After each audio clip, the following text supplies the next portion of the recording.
أعوذ بالله من الشيطان الرجيم.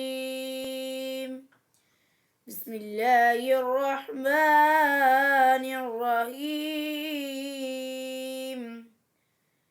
والتين والزيتون وطور سينين وهذا البلد الأمين.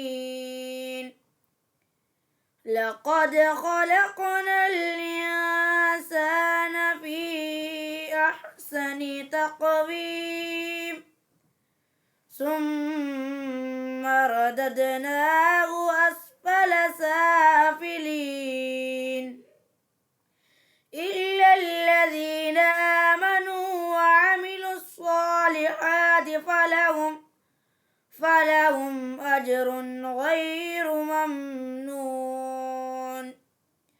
فما يكذبك بعد بالدين أليس الله بأحكم الحاكمين.